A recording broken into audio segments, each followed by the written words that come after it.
Dear Venerable Sisters, Dhamma friends, today is our second day in the discussion, in the retreat, the second session in the discussion.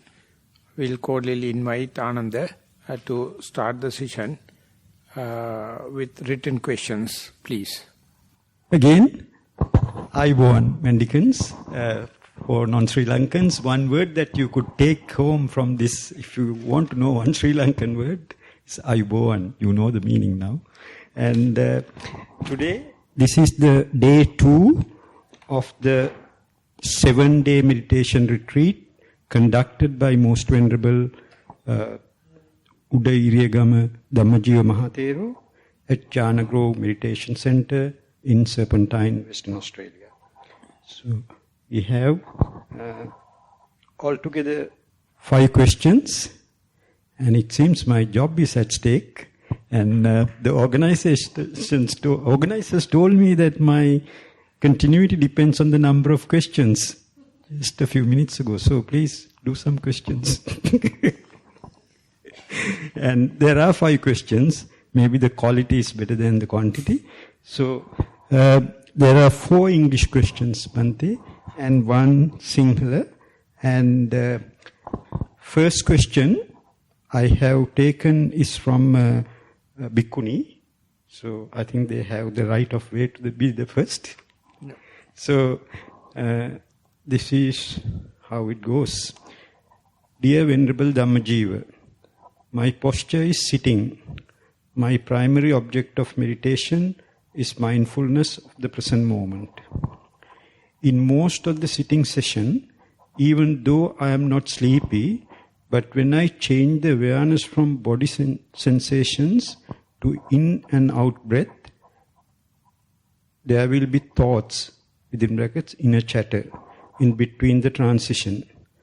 If I got caught up even just 1 or 2 words of the chatter, my head would suddenly nod off, and I would soon be woken up by either a jerking of a sound or movement on some part of the body, example, finger, head, arm.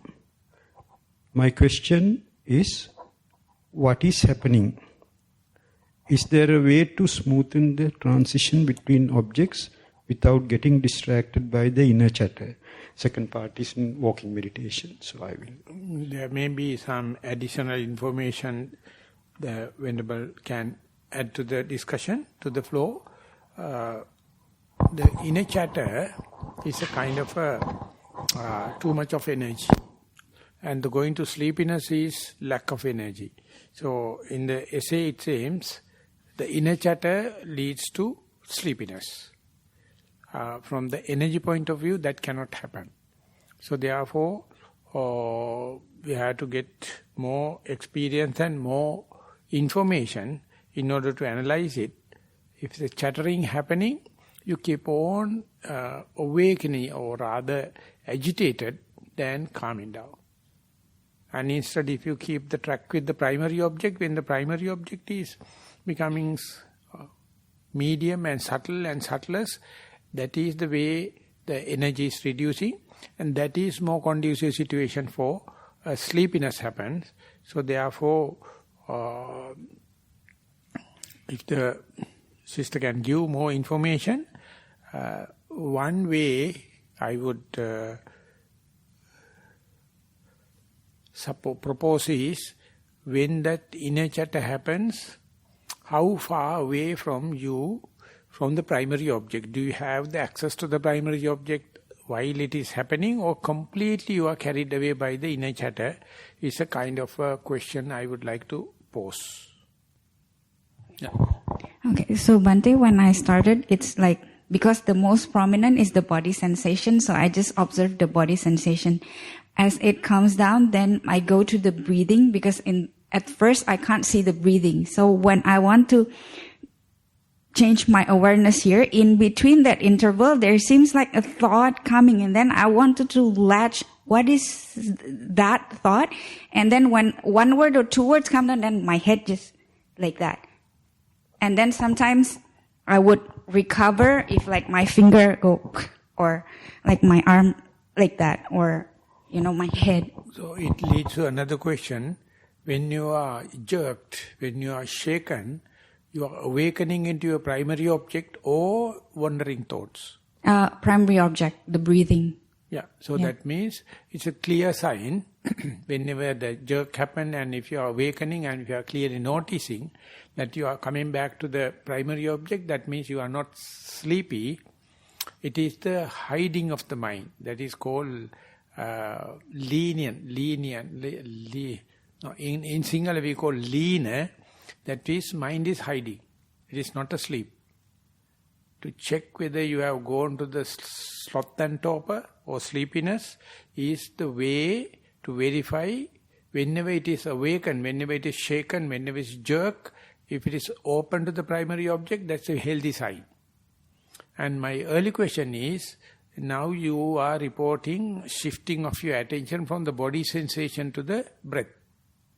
Is it a conscious decision you are taking, or what make you to make that decision from bodily sensation to the breath? Because the body sensation starts to come down. Before it's like very strong pulling of the wind, like that is too subtle to notice my breath. I would have to focus if I want to concentrate on my breath. It's easier. Leave it at the breath. We'll start with the body sensation. You start with body sensation. What is the motivation you to change from body sensation to the breath? Because primary object, I usually do anapanasati. So that is the split mind. So leave aside the primary object. If it is familiar, you to be with the body sensation, continue as long as possible, without halfway shifting the attention. And if the body sensation reduces and mind become very alert and vigilant, and then mind naturally goes to breath, excusable. But if you are changing it, that is the point where the defilement is going to take the mean advantage. So don't do any conscious decision. What you have to do is, you sit comfortably, symmetrically, and let the mind to select whatever may be the prominent object. So to say, the body sensation. You continue with the body sensation. And don't try to halfway through change the primary object.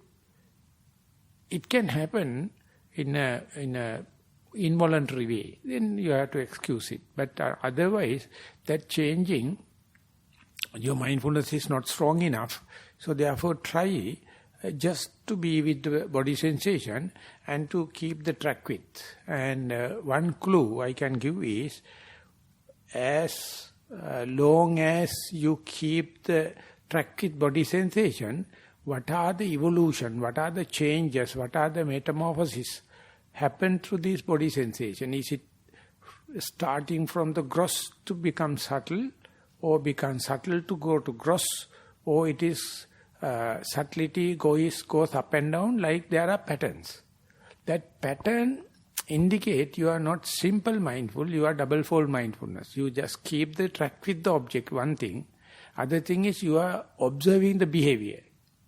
So therefore that mindfulness is fairly steadfast. Under such circumstances, if you are going to change the object, then that your caliber, the alignment will be upset. But good thing is, you notice jerk, and you already answered the question positively. Whenever you awaken after the jerk, you back to the primary object. That's a very clear indication. It is not a sleepiness. Your mind is hiding because now, because mind is very alert as far as defilements are there. When there is no defilements, mind become quite unsteady, quite helpless, baseless. So that is what you have to observe. Don't let the mind to play tricks. Just keep it just like a Dracula in front of the cross. You know Dracula? If you hold the cross, Dracula started to fade away. So likewise, you keep the light of mindfulness to the mind. It play all the tricks as far as you are not mindful. So it's very alert, very creative, very productive as far as the defilements are there. When the defilements are reducing, mind finds place to hide. So whenever it is hiding, the other part of the mind says it is sleepiness. It is not sleepiness. And psychiatrist or psychologist, I don't know what is the term, they say is within the mind two processes. One thing is the fast thinking. It is due to the reptilian mind, the animal. Very fast. And over above, there is a restrained mind. It is observing this animal mind and it's not happy. It is no discipline, it's going to the bad things and all the kind of things. So prefrontal lobe is slow thinking, it is civilized mind or the human mind. Underneath the amygdala and the hippocampus, they are utterly reptilian mind. They just go for self-indulgence, go for just for the sensuous pleasure. Very fast. And upper mind is observing how unruly am I. So the conflict, so the tension, so the frustration. So you have to understand, observe it without judging, good or bad. And ultimately you can understand that this reptilian mind is very fast and not governable, unruly, and that is the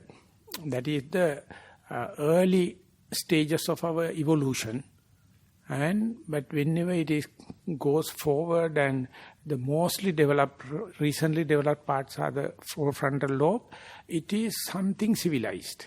So you see yourself, one part is unruly, other part is observing. So when there is a conflict, when one thing is going to other one, when one part is going to control other, the tension arises, the frustration arises. So you have to understand choiceless awareness, evenly suspended attention. Mind is fast, go with daydreaming, fantasizing, thinking, and again suddenly go to the sleepiness. There's one fellow observing everything. The prefrontal lobe is observing it. Can the yogi observe non-judgmental, a non-reaction, unassuming way? Then you have to sympathize yourself. This is the mind, this is the reptilian mind, this is fast thinking. Never mind, now it is under the light of mindfulness. Let the fast mind to play hell. At a time it is very fast, at a time it is very slow. Going to the slimy, sloth and torpor, and sleepiness. But what you are talking is not very fast, not sleepy. Now mind is hiding. Because the upper part of the mind is now understand the map of the mind. It is in between sleepiness and very fast wandering thoughts.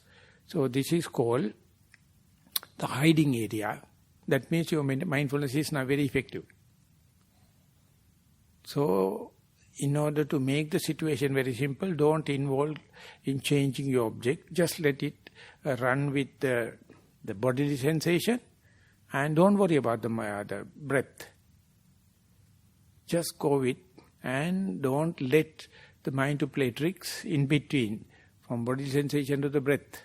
That is what I call unwanted step you introduced. Just be simple, be with the breath, be with bodily sensation and see what is happening.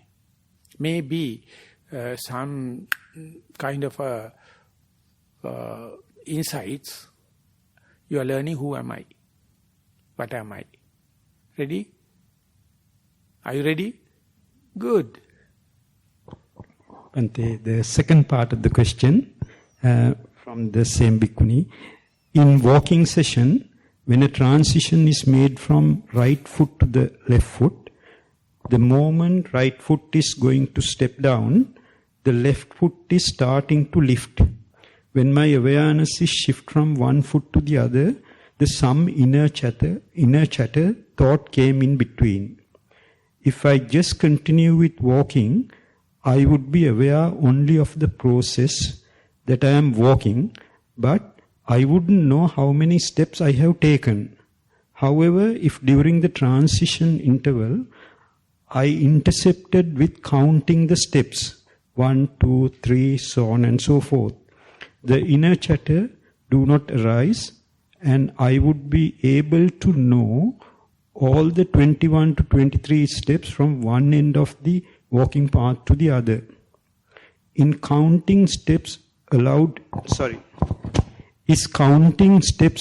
for walking meditation? Or should I just continue the walking meditation with the occasional interpretations of inner chatter? With metta and gratitude, Venerable Ajit. Shall we go into the walking video? The skeleton walking.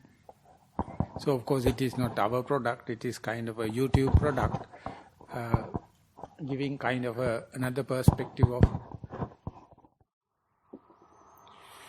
Okay, thank you. This is it's a byproduct of our main thinking. Whenever walking is happening, the Buddha give an epithet, very, very efficient. He says our lower part of your body, when it's walking, when the power transmitted from the heel to the hip, it worked like a spoke of a wheel. One after the other, it worked like a spoke.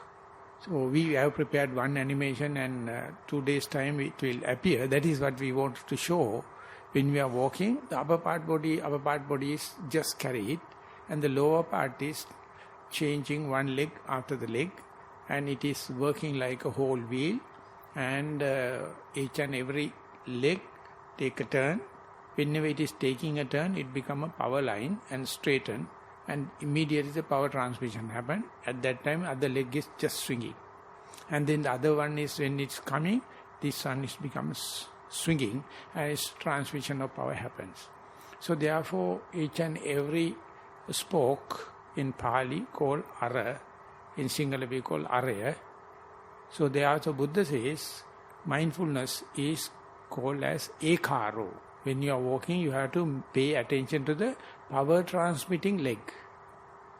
Only one leg at a time. So even though we are with two-legged, we are always walking with one leg. It is like an acrobat. And when the one leg is transmitting the power, other leg is swinging. And when it is transmitting the power, other leg is swinging. So we are walking without giving so much of attention. And to draw attention, the Buddha says, Ekaro, be mindful about the power transmitting. And the sister is going to explain, when one leg is power transmitting, other leg is happening. So if you are going to pay attention to the both power transmitted leg as well as the swinging leg, you definitely lose the track. So you have to keep, as a beginner, only the power transmitting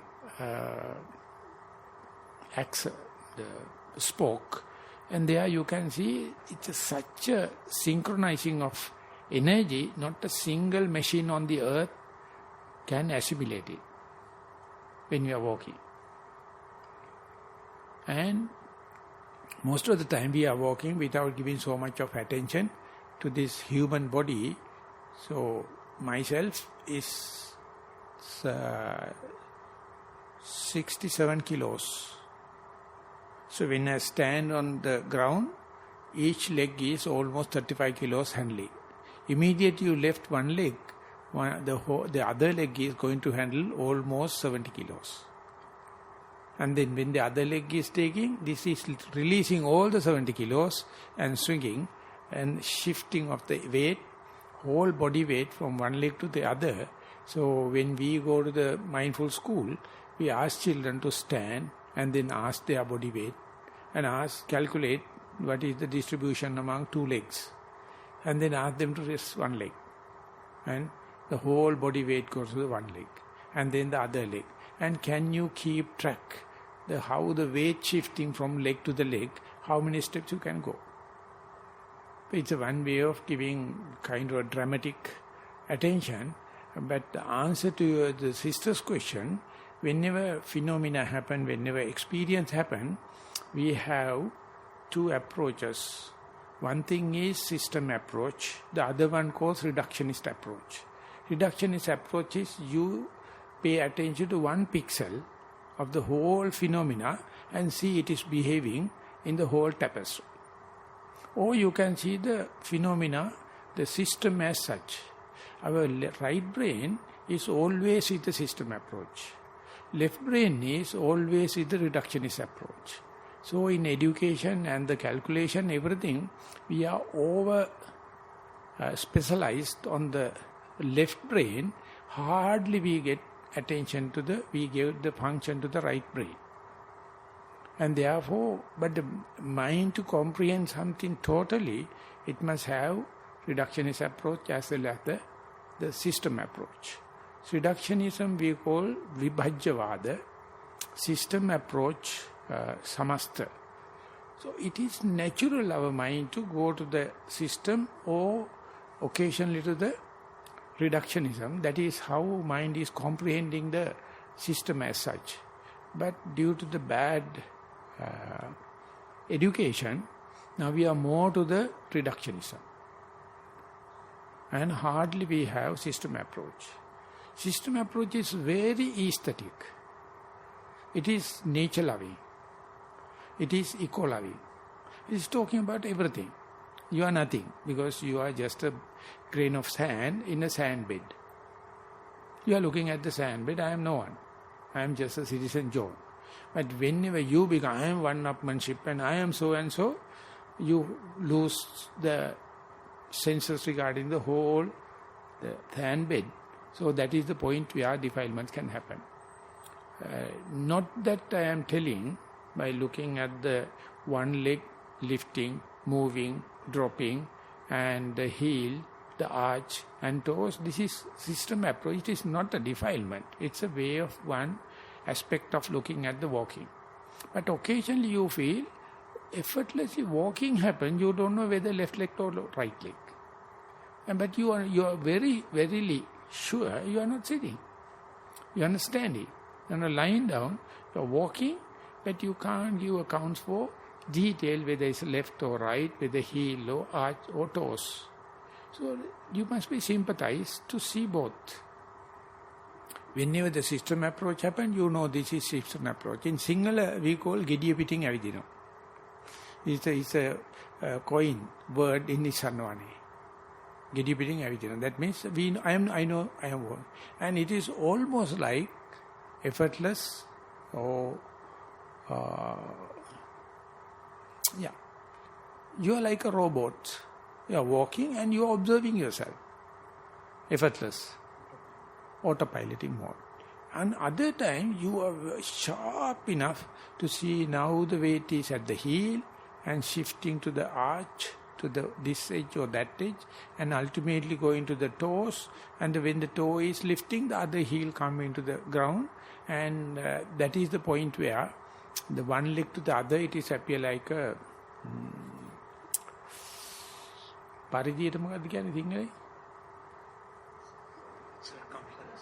circumference. How when you are walking in a wheel from here to here, when it is shifting, the other heel come and take, it works like the circumference of a wheel.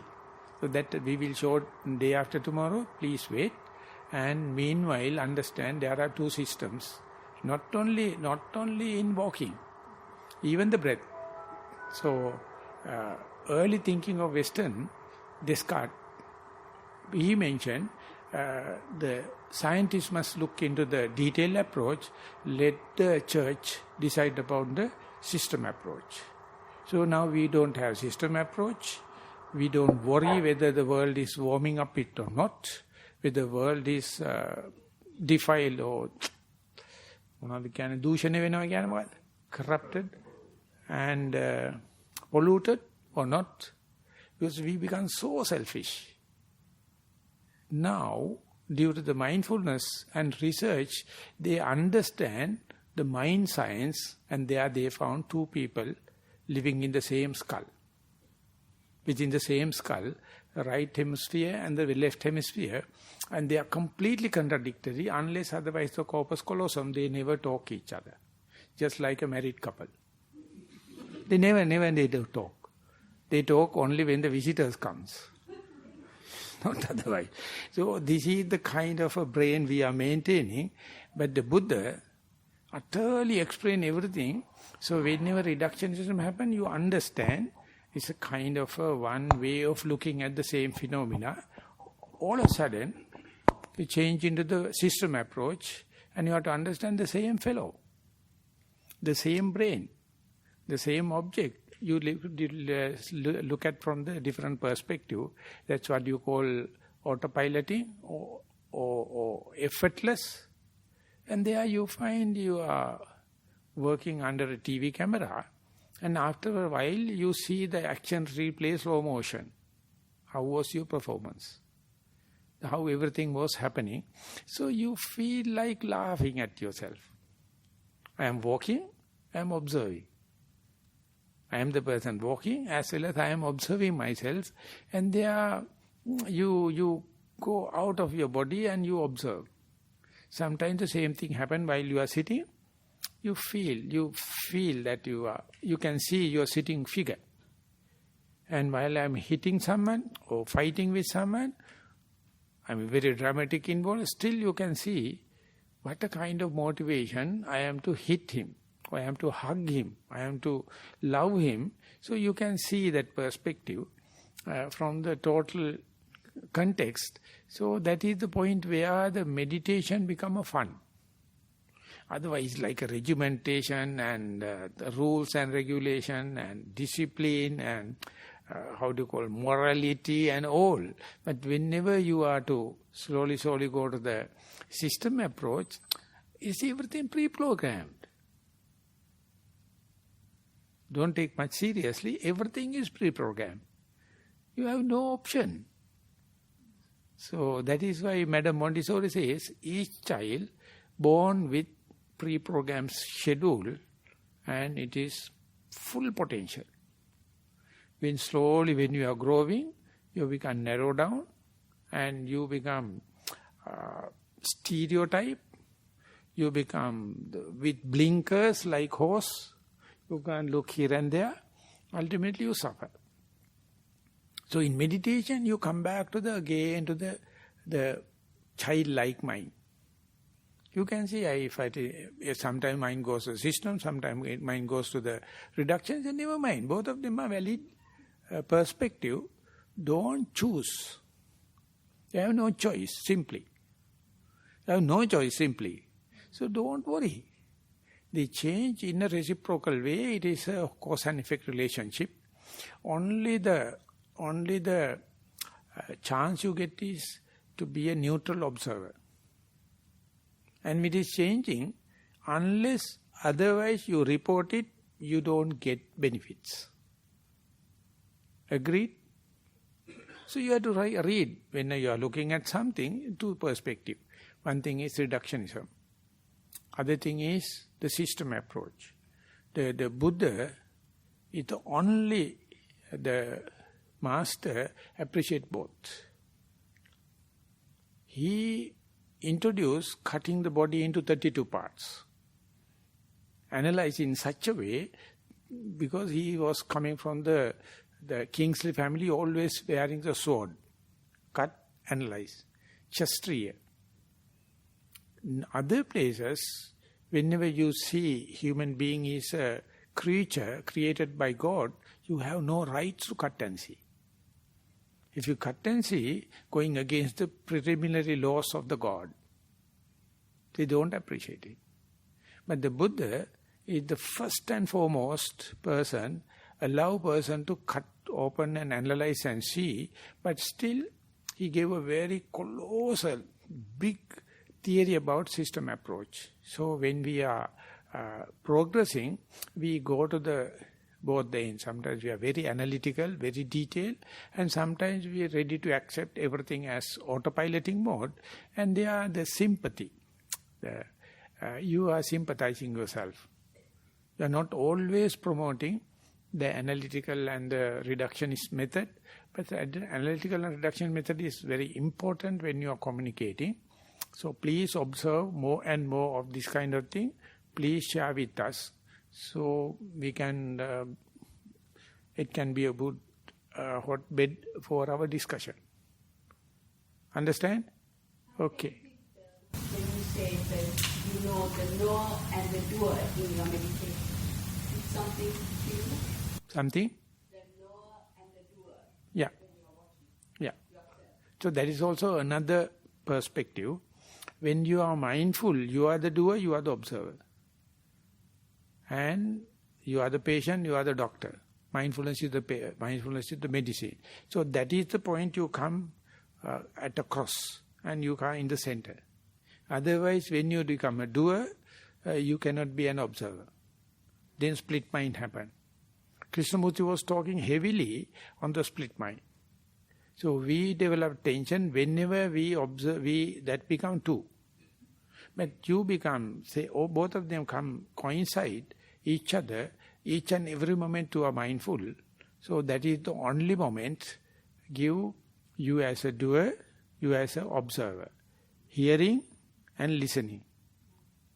Looking and seeing. And thinking and a thought. So this duality come into that, but our mind can't bear it up. Our mind is so conditioned either to be a doer or the observer. Whenever you see both come together, your whole argumenting become nullified. Your whole rational thinking will be null and void. And that is what happened at the deathbed. Whether you are mindful or not, that is what present day we have near-death experience, NDE, and now about more than 30 years of experience. Non-meditators also sometimes go to the near-death and come back, and they say they are going to such a bliss. Unbelievable. Even with so much of effortful meditation, you can't go there. That's the point that you come to the center. And it's a human right. That's what I call human right. And that is a birthright. We never come to that point. Whenever it comes there, your ego disappears.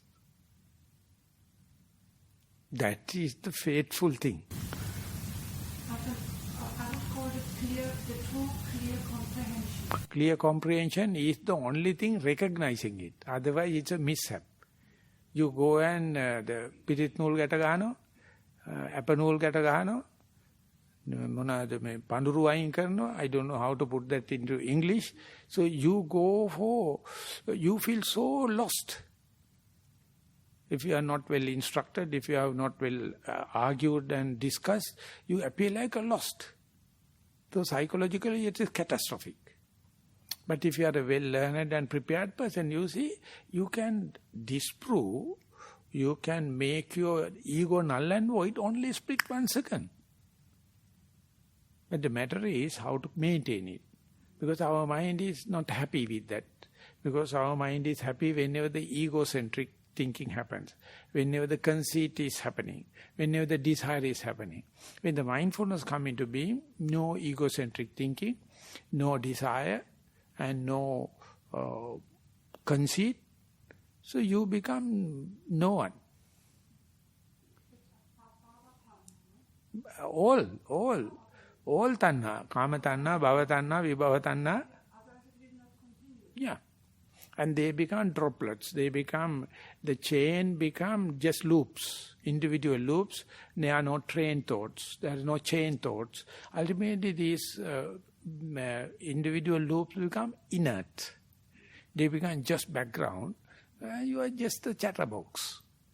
When they come and train, when they chain, then meaning is there.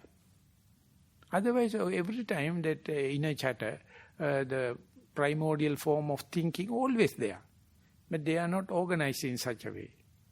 And so whenever you understand it, you feel when you are not mindful, how much self-destructive, how much you misinterpret, how much you, whenever someone is talking, you listen what you wish to learn, what you wish to hear. You never listen.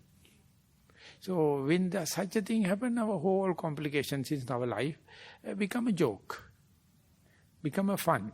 So many people, they don't like to be just a joker. They want to be very serious people that I am not a joker. So ultimately it becomes an international joker. Especially monks, especially nuns. When you are walking, behaving in front of a team, you know your role model, and you behave in such a way, at the end of the day, you do nothing and lost. Everyone come and pay respect, oh Bhante, oh sister, what do you need, and blah, blah, blah, blah, all the game. But you miss the bus. Instead, better to be a just simple John, simple citizen John, or a child-like living. It's just be here. It is so innocent. It's so straightforward. No kind of a role play. No the stage arrangement and මොකද්ද වේශ නිරූපණය මොකද කියන්නේ? Makeup. No facelifting, no makeup, you just live. Just like a child, naked children below the age of 6, they don't care whether they are wearing suits or not. Of course, in the cool climate, you have to wrap them up. Otherwise, I still remember, if I am wearing upper garment, lower garment is not there. If the lower garment is there, upper is not there. Who cares? We can go into that level. If you are developing mindfulness, you can come back to that situation. I am not asking you to do all the time, but in front of the civilized society, you have to act accordingly. But otherwise, be mindful and understand what a game. Everything is pre-planned, and we are just succumb to the situation. But if you know it, you are really living. Otherwise, in role play. So now we are going to the second question. Venerable Bhante, of recent times when I do sitting meditation and sometimes during walking meditation, the object of meditation which become vibrations felt in the head have been some intense. The vibration feel take a pressure building up with the head. Within the head. Then I feel as if the brain wants to switch off and sleepiness takes over. Bringing the attention back to breathing, which I feel as vibrations, increases the uncomfortable sensations in the head. I would like instructions on how to overcome the sleepiness and the feeling of pressure to progress with the meditation. Wishing you good health and the ability to continue teaching the Dhamma with respect.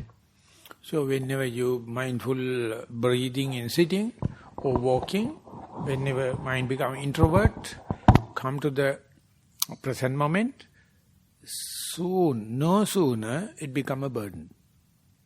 It become an irritation. So mind is searching ways and means to see something, hear something, feel something, touch something, and it become uneasy because it's never happy at home, never happy to understand day-to-day unsatisfactoriness. Whenever you try to do away with the day-to-day unsatisfactoriness, ultimately you end up with trauma. You end up with mental tension and frustration. So therefore, when and where mindfulness happen, you feel kind of irritation. Venerable Sariputta gave 4 hints. So he says, whenever mind is mindful and you are about to see the truth of suffering, it is torturing and burning. Pilanatto, santapanatto. Viparinamatto, the facet is always changing. And sankatatto, you can't predict what is going to happen. So it appears like a tension, it's like a frustration but you can't do away with it. This is the sign to indicate you are not dead. It's a sign to indicate you are not sleeping. sign to indicate you are not unconscious, because you feel the head. Or somewhere. And our aim from the birth to the end, death, is to do away with that. Not to accept that truth of suffering. Not to accept the friction. Whenever the machine is working, you can't do it 100% efficiency. It is always with the friction. So we are thinking about a machine without a friction. So we are always with research. Always with effort to get rid of that. So instead of what you are going to get is more worse thing than that. So therefore, any irritation, any discomfort, any boredom, anything, you have to just accept. It's a result of your mindfulness, not a distraction for your mindfulness. So therefore, your writing, your presentation, and your communication must be how to make use such a byproduct of your mindfulness to facilitate more and more to accept the truth of suffering. And you can't sell this idea. It is not very popular one. No one will buy. That is why the Buddha had the doubt whether I am to teach Dhamma to the people. Because everyone wants to, how can I get rid of that headache? How can I get rid of the pins and needles? How can I get rid of this irritation? I mean, it is not unbearable. I am repeating, it is not unbearable, but our mind try to get the perfect or theoretical maximum. This is called Kevala Parisuddha. So that is the cancer. You have to accept it. Sigmund Freud used to say, hysteric level of trauma happen if you are not accepting the day-to-day unsatisfactoriness. The day you understand the day-to-day unsatisfactoriness, you are not a mentally upset person. This is the life. So you are not going for the psychedelic medicine. You accept it.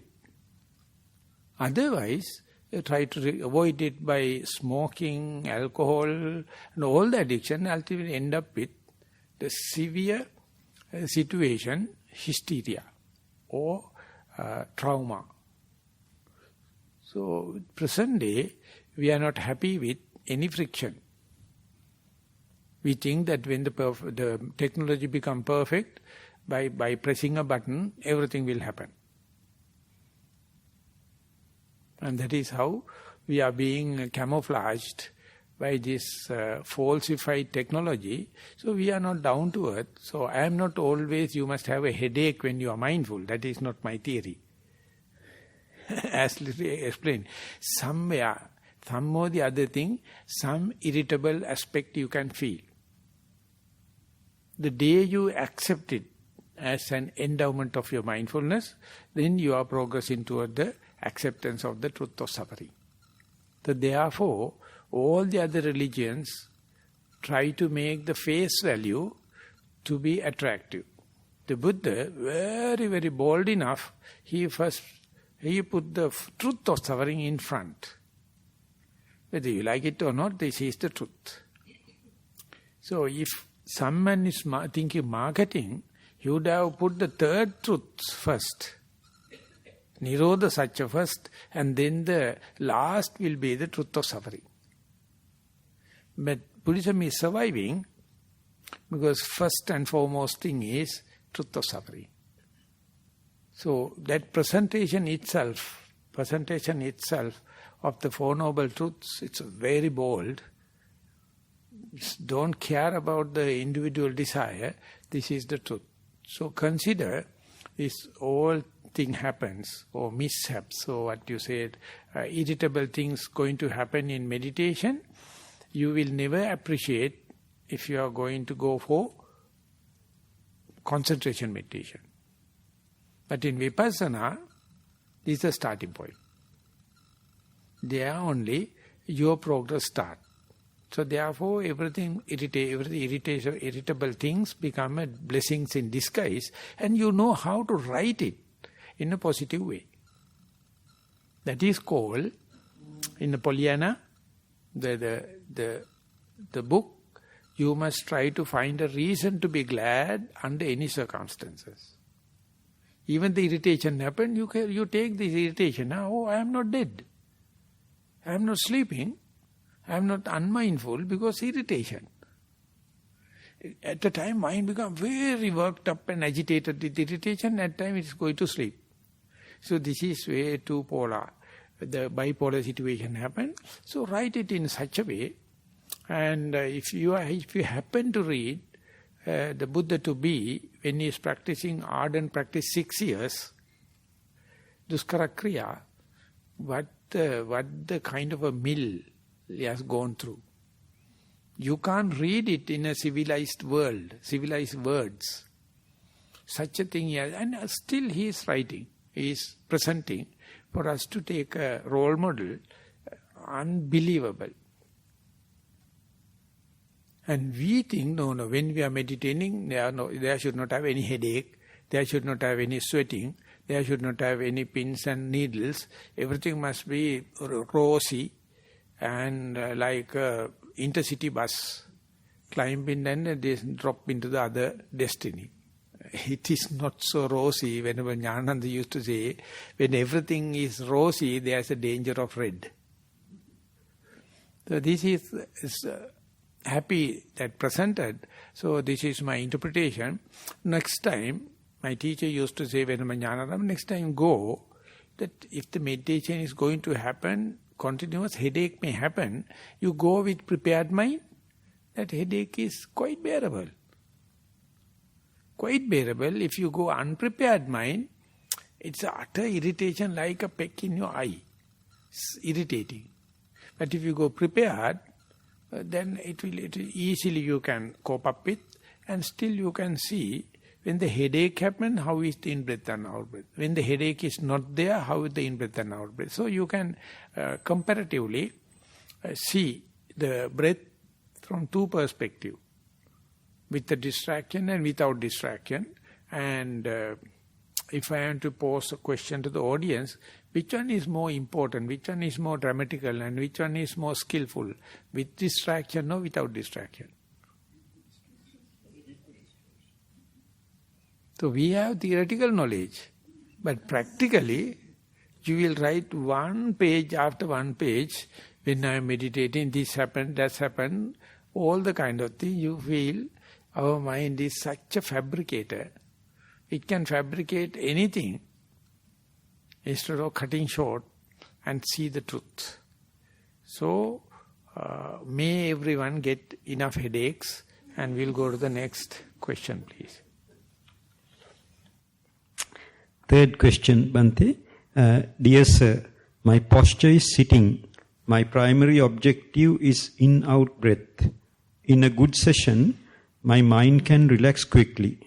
In a bad session, my mind is rushing, agitated and easily disturbed.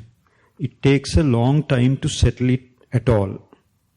Settle if at all. Question, is there anything I can do to relax my mind before starting a session, whether that be mental, dietary, exercise, so on and so forth? Thank you, with respect. Yeah, the starting point, specifically for a sitting session, best thing is to, just like an athlete, the body must be warm up, otherwise you can't go to the event. So you are doing warming up. So walking meditation is the warming up exercise, according to these retreated instructions. Walk before each and every sitting, and till the body is ready, go for a sitting.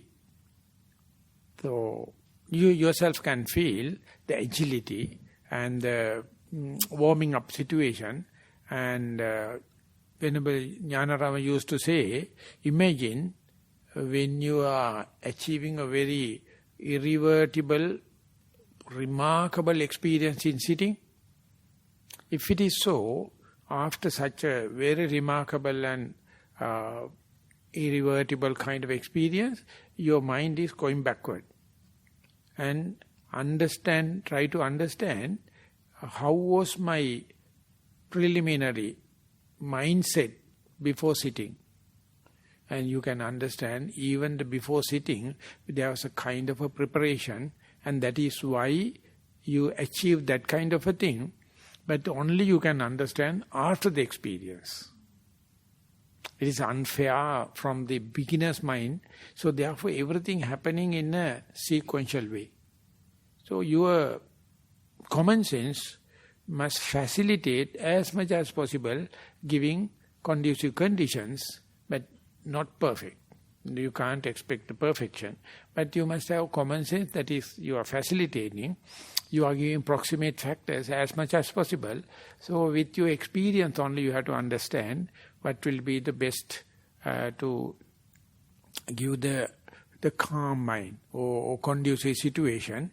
But that the set of instructions are valid for the beginner, but for advanced yogis, the calm mind and the agitated mind both are the same to the mindfulness. For the mindfulness, if you give the preference to the calm mind, that is something wrong. You are paralyzed. Your mind is paralyzed. So you must understand the calm mind and the agitated mind. Both of them are two polar apart in Chittanupassana, in the contemplation of the mind. Ajjatanga, it says, Sankittam va chittam sankittam chittam ca pajanati, vikittam chittam ca pajanati. Whenever the mind congeal and calm, you understand it as a congeal and calm mind. Whenever it is scattered, you understand scattered. There is no preference. That's a very difficult thing, someone to comprehend, because our each and every being, not only human being, under the pressure principle. So therefore everyone expects calmness. So if it is so, why should we find fault with the alcoholic? Why should we find fault with drug addicts? Why should we fall with that gambling people? Because they are also innocent, calm mind. The people with happy with the calm mind. So meditators also exactly the same. If you are chasing behind the calm mind, I say it is a good start, definitely, but if you always try to get the calm mind, it's better to have some alcohol before going to the sleep. And have a little bit of ecstasy or kind of a trip or kind of a ice trip or something like that. Why? Because Buddha says, Madayata pamadayata, majja pamadattana, every one of us is behind some kind of addiction or concentration. It is paralytic mind. So at a time we must appreciate there's other part of it. It's an agitated mind, a scattered mind. So still the mind is the same. Scattered mind never loses its basic characteristic. Again, it can be a calm mind. The calm mind, even if it is calm, it's not the permanent change. It can be scattered. So mindfulness is the only mental concomitant. We try to see choicelessly both the sides. So therefore at the beginning, yes. You have to give a conducive condition, calm mind and everything. But please be aware, it's an addiction. You will be addicted to that. Your mind will not progress. To progress, you must have the scattered mind and the calm mind, but you must not burden that with the beginner. Beginner, we must give conducive conditions, but you must not always expect that kind of the rosy thing. You must accept that also. Yeah. And looking at the contrast, you must understand the middle is the way. If you are biased only happy with the calmness, you will never come to the middle. It must like a pendulum. It has to go this way, that way. Whenever pendulum is stopped without the wine, it stops in the middle. So you must understand the calm mind with respect to the agitated mind. You must understand the agitated mind with respect to the calm mind. Only culprit, the only mistake is your liking and disliking. you have liking to the calm mind, but it is not all the time. Masochists and the sadistic people, they are happy with suffering mind. Therefore, don't think that everyone is happy with the calm and quiet mind. No. They are mental, they are psychological situations. So many are psychologically biased to the calm mind. I simply say addicted people. Not that I am appreciating a scattered mind, but I think it's beyond my control. Even it happens, you have to understand the scattered mind when you are with scattered mind, not before, not after. Not with others' scatteredness, your own scatteredness. If you are hating it, you hate the first truth of suffering. So you have to prepare the broadness to accept both. Anand is quite worried. No?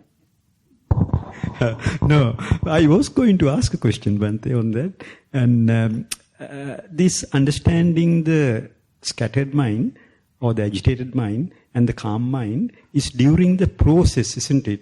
But during the process of practice of meditation. But the final, throughout the suttas in the Nikaya, it's Buddha talks about the first jhana, second jhana, third jhana, fourth jhana.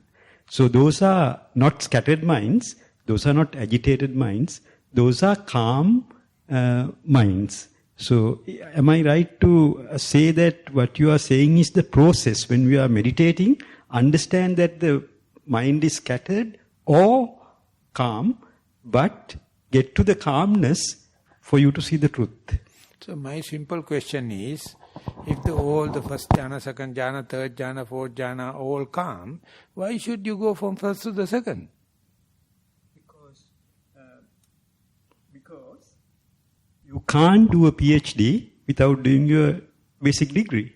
So if the first jhana and the fourth jhana is the same calmness, why can't you stop at the first jhana? Of course, Bhante, I think the Buddha says, pardon me for asking this question. I am fighting. I am ready for the argument. Buddha says, I think in a number of suttas, Buddha says that you can end your suffering even in the first jhana. You don't have to go to any of that. If it is so, proposing the second jhana is better than first jhana is contradictory. I think it is the happiness of the mind. People, you said, Bhante, it is the pleasure principle. Yeah. People want more. Yeah. So we forget, we forget that our aim is to end the suffering because the jhana is so blissful. No, the point is, as soon you enter into the jhana, it is very calm and quiet. At the end of the jhana, utterly scattered mind. At the first jhana, that is why you go to the second jhana. But the second jhana, when you enter into the mind, first just like a honeymoon. So what happened after a few years? So simple. So therefore, if you give a gradation, first jhana, second jhana, third jhana, there should have some kind of a calmness and agitation. Through that calmness and agitation, already Buddha justify why the second jhana is better than first, why the third jhana is better than second. So therefore you can't say all of them are calm. My understanding is that there is a wobble in the first jhana, which is savitakka, savichara, and piti sukhaṃ. So that is that wobble is the little disturbance. So even at the beginning, when you are entering into that, it's utterly blissful. But after 35 minutes, what happens? Again the inner chatter starts. So Pahasi Sayadaw is explaining it. Pavak Sayadaw is explaining it. And then you understand, after 40 minutes, 30 minutes, you don't know whether exactly you are in the first jhana or not, because the normal sense pleasure come and disturb you. And then you see the disadvantage of the first jhana. Because at the beginning, no vitakka, no vichara, very calm and quiet. But when you go, keep on practicing, some people go 1.5 hours. Some people stop at 40 minutes. And even some people, even less than 40 minutes. Again, the scattering happens. So, understanding the scattering mind, you justify to shift from the first jhana to second jhana. If there is no scattering, why should you shift? you could stay in the first jhana. Again, the connected question, in the Majjhima Nikaya, Bhante, Majjhima Nikaya, in the, I think if you take the 152 suttas, probably half the suttas talk about jhana. I am not telling against jhana, I am telling why the gradation. Why the gradation? Wherever there is a gradation, advantages and disadvantages are there. You can't say flat rate everything is advantageous. If it is so, why should you go to the next? Exactly. So are jhanas essential for ending the suffering? Yeah, that is, I would say concentration is essential. Concentration two types, jhanic concentration and the insight concentration. So Mahasi system is basically on the insight concentration. So that is the way the theoretical answer. But I am telling is, if there is a gradation, there should have advantages and disadvantages each and every stage. And slowly you are refining. So you can't say this stage is better than other one, because they are ladder-like. Yes, sister. And sir, is it correct to understand that by seeing the fold of each jhana, you progress to the next jhana? Yeah. So then when you are at the eighth immaterial jhana of perception or light or non-perception, even then you see the imperfection of it. You feel the scatteredness. Yeah. So then my second question is, if you don't mind me asking. Yeah. So, yeah, better sister, better wait for the recording purpose, if you don't mind. Thank you very much. When was my official readings is very limited, but I have read somewhere that to attain Nirodha Sammasampatti, you either have to be Anagami or Arahant. That is one reading. On the other hand, I read somewhere that if you are able to attain Nirodha Sammasampatti, when you come out of it, you either are Anagami or Arahant. So it implies to me that actually if you do the supramundane jhanas, possibly from the Aryan point of view, from the lower Aryan point of view, if you then attain so to say the ninth jhana, then it is correct to say you come out as Anagami and Arahant, because otherwise it would be the shortcut. You just train in the 8 jhanas, come to the 9th jhana, you bypass the first 2 attainments and then come out to the next one. So there's a bit of controversy there for me. 2 questions. One, what do you mean by 9th jhana? 9th jhana means Nirodha Sammasampatti. That's how it is usually referred to. So it is not considered as a jhana. It's a concentration, one stage of concentration. And another contradiction. Yes. It says whenever you are awakening from the Nirodha Samapatti, either Anagami or Arahant. Whenever Jnanananda, Katakunanda specifically says, if you go to Nirodha Samapatti, definitely you are awakening to the Arahantship. To the Arahantship, all right. There is no Anagami. Okay. But Anagamiship is the basic, bare minimum you to go to the Nirodha Samapatti. Okay. And therefore, in I think in Chulasunyata Sutta, the Buddha is very smoothly, very gradually take Venerable Ananda to the no perception, neither no perception. And Venerable Ananda verily asked, Bhante, it's a very highly advanced mental state. Bhante, now everyone invariably going to Nibbana? Buddha says no. Why?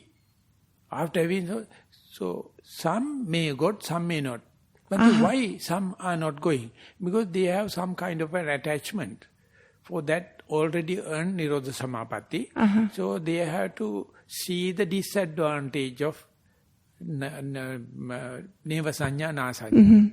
So after earning all the highest supreme jhana, you have to see disadvantage. Just like in the first jhana. Because the first jhana, when you are entering, it's so blissful. It's like a piece of cheese. Everything is nice. But after a while, it becomes scattered. And there you have to see the disadvantage. Otherwise, you can't rationalize, why should I go to the second jhana?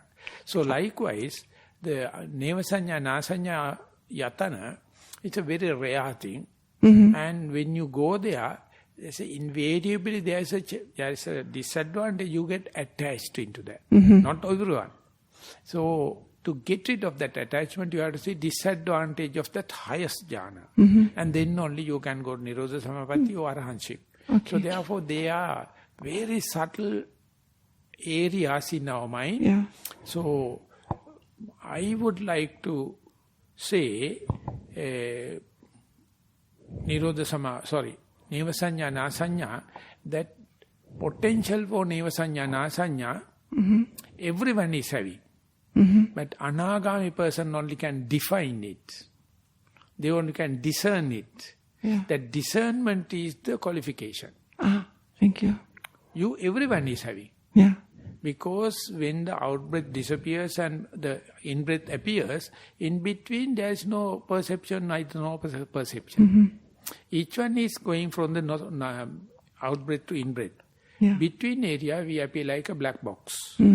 Appear like a black hole. So how much difficult someone to awakening into the in-breath to out-breath change. Out-breath to in-breath change. Not that it is not available, but you can't discern it, you can't delimit it. So your mind must be so sharp. Strong, yeah. Going to the known to unknown, and unknown to the known. So it is not so rare. Yeah. It's so common, but our mind is not subtle enough, our mind is not refined enough, our mind is not prepared enough. Strong enough. Yeah, and you have to tune it in such a way, whatever the breathing, whatever the anapanasati you do, each and every day you are progressing. Each and every day you are progressing, therefore you can't say, even after the enlightenment, the Buddha did anapanasati. Yeah. Why? Even after becoming an arahant, they practice. There's such a depth. There's no end. It's a fathomless. Unlimited. Unlimited. Yes. So some people doing little bit of anapanasati, they think they are expert. And they are going to teach others. And ultimately the Pandita Sayadaw used to say, Bhagata Tambichi ala. I don't know how to half-boil yam. Yeah. The person who is going to eat also get the stomach ache. They can only teach to their level. Yes. So I don't think they should not teach. They have to That's tell. right. I have a very limited experience. Yeah. This is how anapana, this is how the breath. When compared to the unpracticed person, I can tell you something, but tell me they can understand, please. Yeah, they can also stop the progress of somebody else. Yeah. Venerable Sir, may I ask another question? I have to ask from Ananda.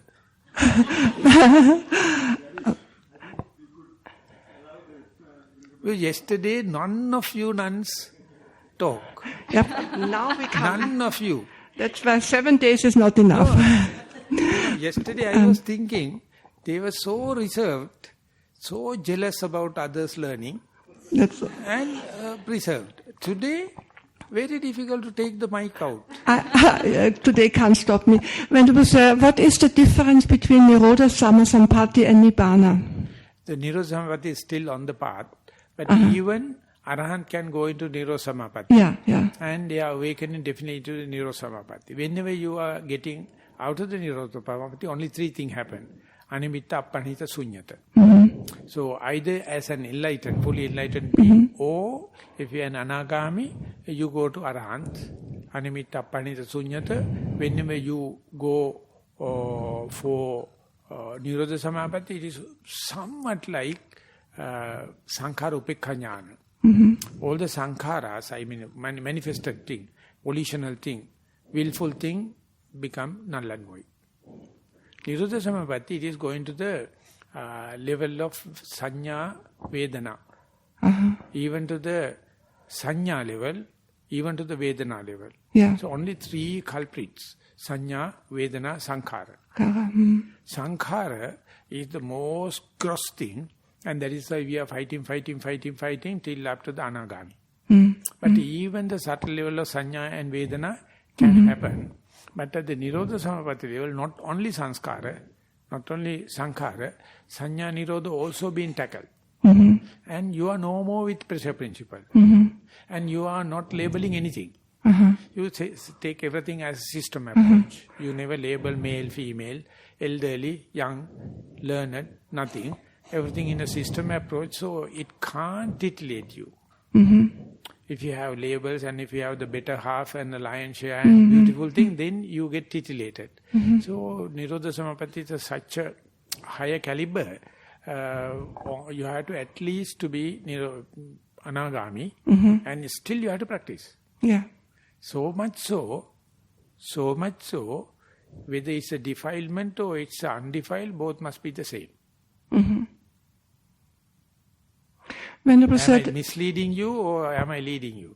No. Sorry, please, sorry. So therefore, no good and bad. Yeah. So there is no long and short. There's no beginning, the middle and the end. So morality, what happened to the morality then? When you go to Nirodha Samapatti, when you go to the Sanya Nirodha, the religious approach and the ethics, good and the bad, and the civilization, and the regulations, and the constitution, everything appear like the child's game. Finished. And it is very difficult for a human to bear such a situation. It is superhuman. But everyone is having the potential, the possibility. So you must respect each and everyone, whether they are enlightened or not. Because there's a potential. Yeah. So whatever the crime we are committing, your possibility is there. It's there. So that is why I can't remember the fellow. He was utterly against the capital punishment. Hugo. He told no one has rights to kill other person because he is a culprit. Because life is such a precious. So he single man, fought throughout, telling, I am not happy with capital punishment. And we have not on the capital punishment. We can't decide any person. But they have their utter potential. Humanity is not such a thing. Yeah. Because they have the potential to become anagami or to become Nirodha Samapatti or the Arahant. Whether you achieved or not, separate issue. The potential. Yes, you may go to the next question. Thank you, Ajahn. When you attain Magga Phala, so Phala would be of the nature of Nirodha Samasampatti? No, that Phala is almost considered as Arahantship. It's the Magga end up culminate with the Phala, and that thought moment is not comprehensible. It is kind of a very, very theoretical maximum. And it's go and just twist into the other side, just like a pinnacle go and other side. So therefore it is not lasting. But once you become Arahant, that you can be there for a longer time. For the other Magga Jnanas, you get the glimpse for a split second, and you can get it again and again as a Phala Jnana, but it is not the higher peak like Magga turn into Phala. It is kind of a superior or extraordinary kind of feeling. Whenever you are repeating it, its spirit is little by little reducing. So there's a controversy about Magga Phala. My understanding is that Phala has to follow within a few mind moments after Magga. And there's another version where say you can have Magga and Phala can appear years later, and this doesn't make sense to me. Yeah, that is Akalika. When they are talking about the term Akalika, the timeless, the traditional masters, the how do you call interpreters or commentators, they say Magga Phala is the same without time gap, or timeless. Yeah. And some people say you can offer dana to the Maggalabhi, and after a while he will become Phalalabhi. That when Jnana Rama, my teacher, going to give a kind of an interpretation for that, because he may go on through it, and after reading and understanding and discussion only, he comes to know this is worth calling Sotapanna, this is worth calling Sakadagami. Because his practice knows he is a different person. But very understanding happened later. That is because of the discussion. That's because of the exposure to the theoretical. So he may say that day I achieved, today only I became a full-fledged qualified person. It is that kind of interpretation related only that particular person. He says, when Jnanarama maintain, moment you go to the culmination of the Magga, Phala is an endowment. Then it's the full understanding. Yeah. Yes. May I ask another question? Too much becoming, isn't it?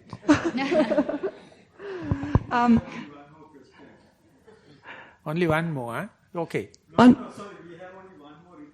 No, I mean only, she is answering one after the other, only one more question. So. Okay. One more question. Is in regard to my own practice, and lately I'm multitasking. That means if I watch Anapanasati, but I also am aware of a constant sort of sound. It's like a sound of an energy level. It's like when you stand under a high-powered line, you have sort of zzz, and that sound can break up. And then, so I watch that sound and the breathing at the same time, because the sound is there all the time, but the breathing, the in and out breathing, can then transform into bubbles which appear and disappear. And the bubbles appearing and disappearing are at a constant speed. They are not changing in their how would you say, at their speed. So what should I do?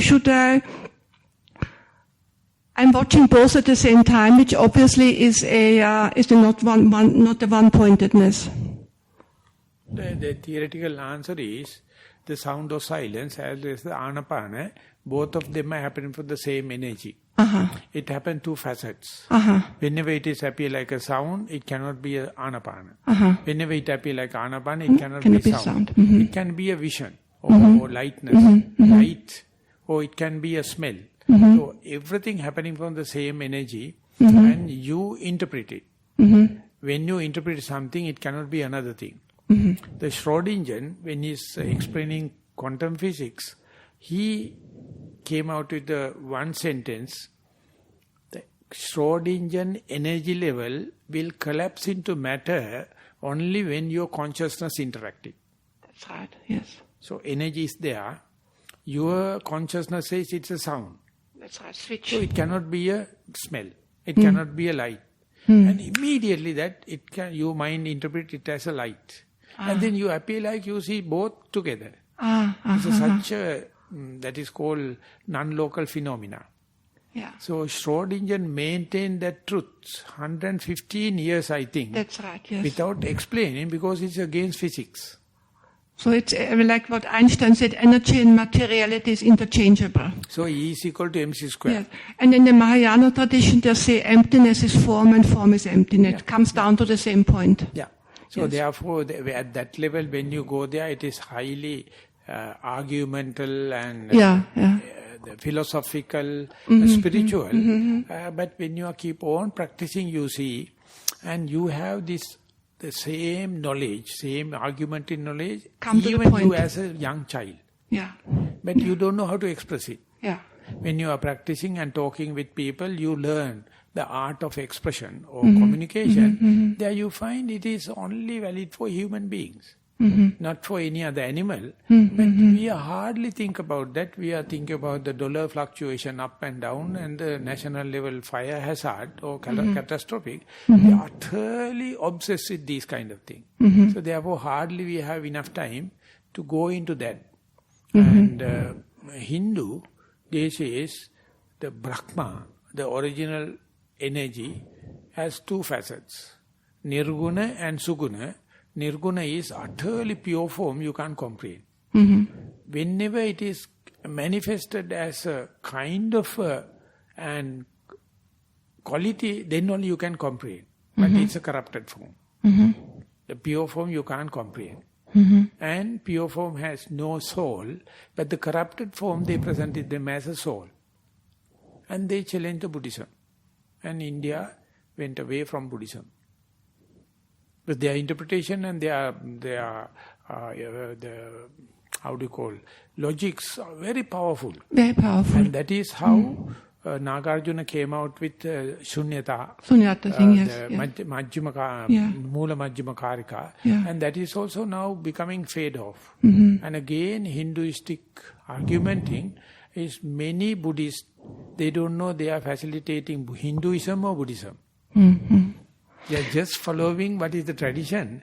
Ultimately, they are knowingly or unknowingly facilitating Hinduistic ideas, because religion, the rituals and everything is we borrowed from Hinduism. The Buddhist basic teaching of the Buddha, there is no such ism. Venerable, on the same level, then mind-to-mind transmission of the truth, is that possible? Yeah, but that is the only possible thing. Other things are partial. Yeah. This is the only superconductive transmission. Yeah, direct. Other things are very partial, and that is why the miscommunication can happen. Yeah. Mind to mind, no miscommunication. Yeah. So now we have to pull the mic from the system. Thank you very much. I'm sorry. Welcome. In process, I have forgotten where I used to start. But we have done all 4 English questions. There is a Sinhalese question, and then it's... Maybe I didn't read this one. I'm sorry, I got caught up in the discussion. Not caught up, that you are involved in twisted. Taken by a storm. Taken by a storm. I don't think I read this. They are all, I think it looks like the same handwriting. So you read, will you? Okay. My posture is sitting. My objective... I think I read this. Yeah. No, it's the same person writing. My objective is in and out breath. As soon as I observe my breath, I recognize it and I try and influence it. I force my breath. How can I observe it and resist the urge to control it and influence it? Thank you, with respect. So don't try to remove the influence. No, I can't just see, but instead I invariably doing forced breathing. If you know it, less the harm. While it is happening, I can't breathe when I am meditating. Otherwise I breathe without effort. You see, that is how the meditators become mad. All meditators are, mendicants are in madness. Because they are doing something. Even the breath. They can't let it happen and observe. Whenever you try to contemplate on the breath, you start then panting like. But the best thing is let it happen, and ultimately, gradually it will come to the normal breathing, effortless breathing. So only thing is, you know, unwantedly I am forcing. So that is how all the family affairs get upset. You just can't see and wait. You don't know how to do choiceless awareness. Whenever something happens, your choice, your liking and disliking interfere, and you don't know whether you have influenced it or not. And when the bad consequences happens, you see how much we are influencing other psychologies. It's a crime. It's a crime. No one can influence to others. You can tell. I have an idea about what you are talking. Am I okay to tell? So if you permit, I can do. But otherwise, I can't. Because by looking, we influencing others. We can't look at the breath just as something, film. Because film is something already edited, you can't adjust it. You just look at. So you get emotionally involved. Ajahn Brahm says, in Mexico, the screen is concrete. Because many people coming to the film hall is cowboys. They always carry the pistol. If anything goes wrong and he can't remember whether he is looking at the film or is a real thing, he shoot. And ultimately the screen get damaged, so they prepare the screen concrete. We are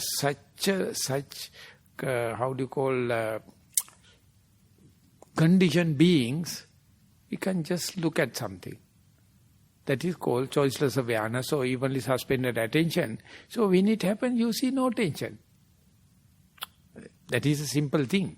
But understanding I am under tension, I am doing forced breathing, well enough. That's a starting point. So now we'll ask Ananda to go for the last question, which is in Sinhala medium. Garu Swamin Wahanse Avasarai. නිදානොගෙන සිටින සෑම මොහොතකම මතුවන කම්පනය මූල කර්මස්ථානය කරගෙන එදිනෙදා ජීවිතයත් සතිය පිහිටුවීම කරගෙන යාම දැන් සැබෑ නිවහන වී ඇත. මෙලෙස ජීවිතය සකස් කර ගැනීමට ඔබ වහන්සේ ඇතුළු සියලුම කල්යාණ මිත්‍රයන් දුන් සහයෝගය ඊටමත් යටහත් පහත්ව පින්දීමෙත් සිහිපත් කරමි. දැනට ජීවිතයේ පහනක් දල්වා ඇති ගෑක්සේ දැනේ. ස්වාමින් වහන්සේ හඳුන්වා දුන් ගොජය හෝ සන්තතිය ගැන තොරතුරු ඔබ වහන්සේගේ දේශනාවලින් ඉගෙන ගන්නා අතරම පුහුණුවේදීද අද්දුටු වෙමි. සතිය පිහිටුවීමේ ප්‍රශ්නයක් නොවුනත් ඔබ වහන්සේ සාකච්ඡා කළ නිවනේ නිවීමේ 4 වෙනි දේශනයේ ගොජය හා භවාංගය සමකොට ඉදිරිපත් කෙරුණු අතර වෙනත් කිසිම දේශනාවක ඒ අසන්නට නොලැබුණු අතර මේ ගැන විස්තරයක් සපයා දුන්නොත් ඒ ඊටාම වැදගත් වේවි. වරදක් ඇතොත් සමාව ලැබේවා. ඔබ වහන්සේට නිදුක් නිරෝගී බව පතන්නේ ප්‍රබල වූ සතියකිනි. හුඟක් වෙලාවට අටුවා යුගයේදී මේ අතරමැදි ગેප්ස් ඔක්කොම පුරෝලා කපරාරු කරලා තමයි ඉන්ටර්ප්‍රිටේෂන් එක දීලා තියෙන්නේ. නමුත් බුද්ධ දේශනාව එහෙම එකක් නෑ. හැමතැනම කඩතොළු. ඒක ස්වභාවිකයි. ඒකේට මහායාන බුද්ධ ආගම ආලේ විඥානි කියන එකක් දාලා තියෙනවා. අපේ තේරවාදය මේ භවංගය කියලා එකක් දාලා තියෙනවා. ඒ සරච්චන්ද්‍ර මහත්තයා ඒක විස්තර කරනවා early Buddhist thoughts of concept කියලා. ඒක වෙනවා භවග්ගය කියන එක මේ භවංගය වුණාද දන්නෙත් නැහැ. මේ අතරමැදි ආපු එකකින් දැන් අර සම්පූර්ණ ඉන්ටර්ප්‍රිටේෂන් එක ලස්සන රවුමක් ඇඳලා තියෙනවා. බුදුරජාණන් කියන්නේ ලස්සන රවුමක් නෑ. ඒක කඩතොළු සහිතයි. ඉතින් ඒක නිසා තියරි ඉගෙනගෙන භාවනා කරන්න ගියොත් අපි ගොඩාක් එක්ස්පෙක්ට් කරනවා. අර මේ වෙන්න ඕනේ කියලා. මොකද ඒගොල්ලෝ ගාව තියෙන සම්පූර්ණ ෆෝමියුලා එක. භාවනාවේ එහෙම මොකක්වත් නැහැ. කාණදී අපිට ආවේනික විදිහට තමයි ඒක රිවීල් වෙන්නේ. ඉතින් එහෙම යනකොට පේනවා ගොඩක් වෙලාවට මේ මොන අරමුණකින් බහගෙන ගියත් අපි අන්තිමට අපි එක තැනකට එනවා ෆ්ලක්ස් එකකට. ආනපාන දිගේ ගියත් පිම්බි මැකිලිම දිගේ ගියත් සක්මනට ගියත් කොහේ ගියත් ඒ ෆ්ලක්ස් එකට ආවට පස්සේ අපේ ලැන්ග්වේජ් එක අතරට වෙනවා. අපි ග්‍රැමර් එක ඉවර වෙනවා. අපේ තියෙන සිස්ටම් ඔක්කොම බිඳුවට බහිනවා. ඉතින් හුඟ දෙනෙක් lost the path. ඒගොල්ලෝ බය වෙනවා අයියෝ මං ඉගෙන ගත්තේ ඔක්කොම ඉවරයි. දැන් ඔක්කොම හැඳි ගෑවිලා යනවා. ඉතින් අපි හැඳි ගෑවෙන දේට ගොජේ කියලා කුඩක් වෙලා ඉන්න කිනෝක දිහා බලාගෙන එතකොට වහ කණ්ඩ හිතෙනවා. අයියෝ භාවනා කරලා මේකට දෙන්න හදන ඔයිට වෙන හොඳන්නේ පික්චර් එකක් බැලුවා නම් ඔයිට හොඳයි නව කතාවක් කියවනවා ඔයිට හොඳයි කවුරුත් එක්ක අයියෝ ගැහුවා නම් කියලා. මොකද ඒකේ තියෙනවා ඉවෙන්ට්ස් මේකේ නෑ. ඉතින් ඒ ගොජේට ආවට පස්සේ මේ පොඩි ළමයි එක දාලා වැඩ කරනකොට අන්‍යාගමිකයන් එක වැඩ කරනකොට ඒගොල්ලෝ බොහෝම ඉක්මනට මේක ගැන කතා කරනවා. බෞද්ධයට හරි අමාරුයි. මොකද එයාට උගන්ලා තියෙන්නේ භාවනාව මෙන්න මෙහෙම එකක් නිවන කියන්නේ මෙහෙම එකක් කියලා අර මොකද්දෝ මේ ප්‍රොජෙක්ෂන් එකක් අල්ලගෙන ඒක දිගේ යන නිසා හරි අමාරු ඩීලර්නින් ප්‍රොසෙස් එක. හරි අමාරු ඩිකන්ඩිෂනින් කරන එක. අර මොනවාක්වත් දන්නේ නැති ළමයෙකුට කියපු ගමන් ඒ ළමයා බොහොම ලස්සනට එයාගේ වචනෙන් තමයි කරන්නේ. එතකොට පේනවා මේ විනාඩියෙන් දෙකෙන් නැත්තම් පැය භාගයෙන් හැමාරෙන් මේක ගැන කතා කරනවා. ඒක පේනවා බුද්ධ ආගම හොඳටද අපිට පිළිලා තියෙන නරකටද කියලා. දැන් පාවොක්සයිඩ් වගේ කට්ටිය කියනවා ලංකාවේ ඉපදිච්ච මිනිස්සු බුදුමාකාර පින්වන්තයි බුදුමාකාර පාරමිතා පිළිලා තියෙන්නේ. හැබැයි කරප්ටඩ්. ඒ අර තීරයක මේ තීරයක දාන්නේ බුද්ධ ආගමේ තීරි නෑ. මොන තීරිද? anything possible. අර කැවොස් තීරි කියලා එකක් තියෙනවා දැන් මැතමැටික්ස් වල anything possible. ෆ්‍රැක්ටල් තීරි කියලා කියන්නේ. ඒ වගේ දෙයකින් විතරයි කර්මය සහ කර්මඵලයවත් පිළිගන්න පුළුවන් වෙන්නේ. ඔය linear system මේ ඔක්කොම they have their own weaknesses. ඒක නිසා මේ ඔය භවංග කතාව හොඳට ඇනලයිස් වෙලා තියෙනවා ඥානানন্দ සාංශික concept reality කියන පොතේ. එනතන සරච්චන්ද්‍ර මහත්තයා ඊට කලින් ලියපු පොතක් තමයි මේකට බේස් වෙලා තියෙන. ඒව දිහා බලනකොට පේනවා මේ මිනිස්සුන්ට මේක මේ තියෙන තාලෙන් තියන්න බැරුව මේ කපරාරු කරලා මේ කප් එකක් දාලා මොකද්ද මේ ග්ලොස් ඕවර් කරලා ඕක නිකමට හරි කියවුවොත් පරණ ටෙස්ටමේන්තුවේ ඇලුස් ටෙස්ටමේන්තුවේ කොච්චර ක්‍රොස් ඕවර් කරලා තියෙන හැටි ඕනෙම රිලිජන් එක හිස්ටරි එකට ගිහිල්ලා බලනකොට පේනවා අර මූලික කර්තෘතුමා ආධුනික කියපේකන මොකක්වත් නැහැ මේ අන්තිමට කියන දේවල් වල. ඒ නිසා අපිට අර හිස්ටරි එක බලාගෙන යන්න ඕනේ. මේකෙත් හොඳ වෙලාවට අපිට මූලික සූත්‍ර ටික ඉතුරුලා තියෙනවා. ඒ සූත්‍ර බලනකොට පේනවා මේ කවුරු හරි උගන්වන දෙයට වැඩිය උඹ නෝක ඔක කියවපන්කෝ මේ කෙලිම කියවන්න පුළුවන් එකනේ. කවුරක්වත් කියවන්නේ දැන් නම් ටිකක් හොඳයි. දැන් ටිකක් හොඳයි. යමාලාට සූත්‍රය කරන බණවත් කියනවා. දැන් අවුරුදු 40කට ඉස්සලා කවදාකවත් සූත්‍ර ගත්තේ නැහැ. ගත්තේ කොමෙන්ටරිස්, ගත්තේ ජාතක කතා, ගත්තේ සිද්ධාර්ථ කුමාරයා බුදු වෙන්න ඉස්සලා කතා. අනිත් අමාරුයි කියලා පැත්තක දාලා. දැන් අපි ඉපදිච්ච යුගයේ ලොකු වෙනසක් සිද්ධ වුණා. දැන් ඕන කෙනෙකුට සූත්‍ර කියවන්න පුළුවන්. ඉංග්‍රීසියෙන් තියෙනවා, සිංහලෙන් තියෙනවා. ඒකට බලනකොට පේනවා මේ පෙන්නන්න හදන සාටෝපගතියක් ඒකේ නැහැ. ඒක ඩවුන් ටු අර්ත්. ඒක ඥානන්ද සාන්තේ ලොකු ෆයිට් එකක් දීලා අපිට කියලා දුන්නා යමක් කියනකොට අහනකොට මේ මිනිස්සු ග්ලොස් ඕවර් කරපු එකයි. එහෙම නැත්නම් මේ මවාපෑමයි ඔය සත්‍යයි තේරුම් අරගන්න නෙయ్యాර්ථ නීතාර්ථ කියලා දෙක තේරුම් ගන්න බැන්නම් මේ පොලිටිෂියන්ස්ලා දෙන ලනු කන හැටි මිනිස්සු. අවුරුදු 10ක්ද 20ක්ද 30ක්ද 40ක්ද 50ක්ද එකම බොරුව කියනවා සීරම කනවා. පොලිටිෂියන්ට වැඩි යමන ඡන්ද දෙන යක්කු. උන් දෙන්නේ කාමච්ඡන්දේ විතරයි. කුසල ඡන්දයක් දෙන්නේ නැහැ නේ. මනාපයක් දෙනවා ඡන්දෙත් දෙනවා. ඉතින් අරුන් පිටි ගානේ hina වෙලා ඉන්නවා ඒ කාලෙට. ඡන්දේ දීලෙවල උඩ බයින. අයියෝ. ඒ වගේමයි බෞද්ධයත් ඔය කවුදෝ කියව පොත් වගේක් ලියනවා කියවනවා. හොඳ වෙලාවට අපි ළඟ තියෙන ඔතෙන්ටික් මූලික කියම. මම කියනකොට මට මෙලෝදියක් තේරෙන්නේ නැහැ. පස්සේ මම ඥානරාම ස්වාමීන් කියලා කිව්වා පැවිදි වුණාට පස්සේ ස්වාමීන්ක මහා හුනියමක් තියෙනේ පොත්වල තියෙන දේවල් මේ මොනම දක්වත් තේරෙන්නේ නැහැ කියලා. කම්මන්නේ කමක් නැහැ ටික ටික කියවන්න ඕක තේරෙයි. ওই ගැඹුරු දේවල් එච්චර ලේසි නැහැ. ඔය කියවපු ගමන් තේරුම් ගන්න. කියවපු ගමන් තේරුණා එක අම්මු පචයක්. ඒක ෆැබ්‍රිකේෂන් එක. ඉතින් එතන තමයි ඔය භවංග කතාවක් දාගෙන මේ පෙන්වන්න හදන දේ. ඉතින් මම නිකන් අනවශ්‍ය මේ සමාවෙ ඉන්න මේවා කතා කරන්න කියලා නිකන් වාද වලට පැටලෙනවා. මට අවශ්‍යතාවයක් නැහැ. හොඳට බලන්න ආශ්වාසයක් කියලා ප්‍රශ්වාසයක් කියන තැන ગેප් එක පුරවන්න කොච්චර ಜಾති දාන්න පුළුවන්ද කියලා. දැක්කේ නැත්තම් දැක්කොත් පේනවා උතන දාන්න දෙයක් නැහැ. ඒක බොහොම ලස්සන මේ ටයිම් එක සීරීස් එකක් යන්නේ. අපි අර යට කොටසට යන්න අපි ඒක අතහැරලා දානවා. අපිට අපේ මයින්ඩ් එක එච්චර ෂාප් නැති වෙන ඉතින් ඒක ෆිල් කරනවා අපි අතින් දාපු කැලලකින්. අන්තිමට බලනකොට යතින් දාපේක විතරයි කන්සිස්ටන්සි එක තියෙන්නේ. බුදුචානන්සේ පෙන්නන්නේ ඔක්කොම අනිත්‍යයි. බුදුචානන්සේ පෙන්නන්නේ එච්චර බලන්න ඉන්න බෑ දුකයි. ආගමේ එක හදලා තියෙන නෑ අනිත්‍ය නෑ ඒක නිට්ටයයි දිගටම තියෙනවා. ඒක සුඛයි කියලා ලමූතු කතාවල් හදලා තියෙනවා. ඉතින් මෙන්න ඒක දිගේ යන්න අපි අර පරම සත්‍යයේ තියෙන දැනගන්න තියෙන දේ නැති වෙනවා. නමුත් ඒකේ ලොකු වෙනසක් වුණා පහුගිය අවුරුදු 20 30 ඇතුළත. විශේෂයෙන්ම අර බුද්ධ ධර්ම පසුබිමක් නැති තරුණ ජනතාව භාවනාවට බැසා. අබෞද්ධ භාවනාවට බැසා. ඒගොල්ලෝ කියන ඔය තීරේ මොකක්වත් ඕනේ නැහැ. ඇමරිකාවලදී කරලා තියෙනවා මේ ඒට ස්කෝලර්ෂිප්ස් වලට ආපු හොඳ තරුණ ළමයි අරන් කියලා රිසර්ච් එකට ගන්නේ. අපි ඕගොල්ලන්ට පොඩි එක්සර්සයිස් එකක් දෙනවා. ඒක කරපුවා මොකද වෙන්නේ කියලා. ඉතින් ඒගොල්ලන්ට ආනපාන හරි මොකක් හරි දීලා ඒගොල්ලෝ යනවලු කෙලින්ම ඔය මේ white light එකේ එන තැනට එහෙම නැත්නම් හොඳට calm down වෙලා වාඩි වෙලා ඉනවා. ඉතින් ඒ වෙලාවේදී ඉන්ටර්ප්‍රිටේෂන් එක අහලා තියෙනවා. ඒ ළමයි එක එක ආගම් වල හොඳටම දන්නා මෙයා කතෝලික මෙයා හින්දු. ඉතින් හින්දු කට්ටිය කියනවලු මේක අපේ පොතේ ලියලා තියෙනවා.